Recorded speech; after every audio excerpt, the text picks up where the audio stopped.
আজকে বাংলাদেশ জাতীয়তাবাদী দলের প্রতিটি নেতাকর্মীর জন্য একটি আনন্দের দিন।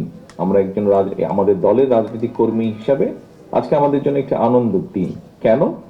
আমরা আমাদের যে মেম্বারশিপ, যেই দলের সাথে আমরা আছি, যেই দলের জন্য আমাদের বহু নেতাকর্মী, এখানে নেতৃবৃন্দ বক্তব্য দিচ্ছেন, বহু নেতাকর্মী আপনারা যারা সামনে বসে আছেন, উপস্থিত আপনারা সহ আমাদের গ্রামে গঞ্জে ছড়িয়ে থাকা ৫৫,১২৬ বর্গ মাইলের মধ্যে হাজারো লক্ষ নেতাকর্মী বহু অবর্ণনীয় নির্যাতনের ভিতর দিয়ে গিয়েছেন, কিন্তু তাও আজকে তারা দলের সাথে আছেন।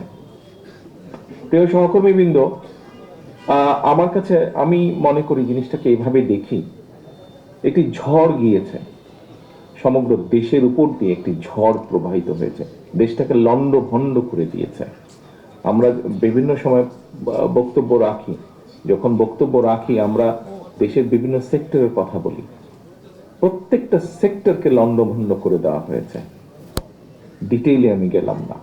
রাজনৈতিক দলগুলোর বিরুদ্ধে গুম করা হয়েছে, খুন করা হয়েছে, আমাদের শত শত হাজারের কাছাকাছি নেতাকর্মী আমাদের খুন হয়েছে, গুম হয়েছে। আমাদের বিএনপি সহ অন্যান্য আরো বিরোধী রাজনৈতিক দল, তাদের নেতাকর্মীদেরকে গুম খুন করা হয়েছে, অত্যাচার করা হয়েছে, পঙ্গু করে দেওয়া হয়েছে আমাদের সহ বহু বিরোধী দলের নেতাকর্মীদেরকে।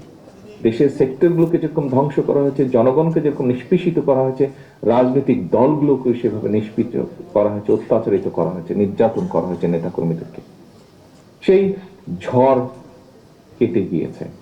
ঝড় কেটে যাবার পরে যখন ঝড় হয়, প্রাকৃতিকগতভাবেও যখন ঝড় হয়, ঝড়ে চলে যাওয়ার পরে লন্ড ভন্ড শস্য খেতেই হোক, ঘর বাড়ি হোক, মানুষ আবার সেটিকে পুনর্গঠন করে। প্রিয় সহকর্মীবৃন্দ, আমরা এই ঝড়ে আমাদের বহু সহকর্মীকে হারিয়েছি রাজনৈতিকভাবে, অনেকজনকে হারিয়েছি প্রাকৃতিকগত কারণ ভাবে, অনেকজন বিভিন্ন কারণে হয়তো সরে গিয়েছে রাজনীতি থেকে। আমরা সেই জন্য দলকে আবার পুনর্গঠিত করব। এখানে নজরুল ইসলাম খান সাহেব খুব সুন্দর একটি কথা বলেছেন, যেই মানুষগুলো এত ঝড়ের পরেও দলটিকে ধরে রেখেছে, যেই মানুষগুলো দলকে নিয়ে গিয়েছে সাধারণ মানুষের কাছে, যেই নেতাকর্মীগুলো, যে কর্মীগুলো নিয়ে গেছেন মানুষের কাছে, মানুষের মধ্যে ধরে রেখেছে দলগুলোকে, যেই মানুষগুলোর কারণে আজ আমরা আমাদের অবস্থান থেকে আমাদের কথাগুলো বলতে পারছি, সেই মানুষগুলোকে আবার আমরা একত্রিত করতে চাই, ঐক্যবদ্ধ করতে চাই। এবং সেই জন্যই আজকে আমাদের এই নবায়ন, মেম্বারশিপ নবায়ন করার, সদস্যপদ নবায়নের আজকের এই আনুষ্ঠানিকতা। কেন আমরা নতুন সদস্যপদ গ্রহণ করতে চাইছি না, আমি সে প্রসঙ্গে যাচ্ছি না। নেতৃবৃন্দ, স্টেজে উপস্থিত নেতৃবৃন্দ, ওনারা সুন্দরভাবে খুব সুন্দরভাবে বলেছেন এবং এর বিষয়টি আপনারাও জানেন। আমাদের এই প্রোগ্রামটি যেমন বিএনপির প্রতিটি নেতাকর্মীর জন্য একটি অত্যন্ত আনন্দের দিন। আমি যখন সই করছিলাম, মঞ্চে উপস্থিত নেতৃবৃন্দ যখন সই করছিলাম, খেয়াল করে দেখবেন, আপনারা ভিডিও করাই আছে, একটু রিওয়াইন্ড করলে দেখবেন প্রত্যেকটি মানুষ কিন্তু হাস্য উজ্জ্বল ছিলেন।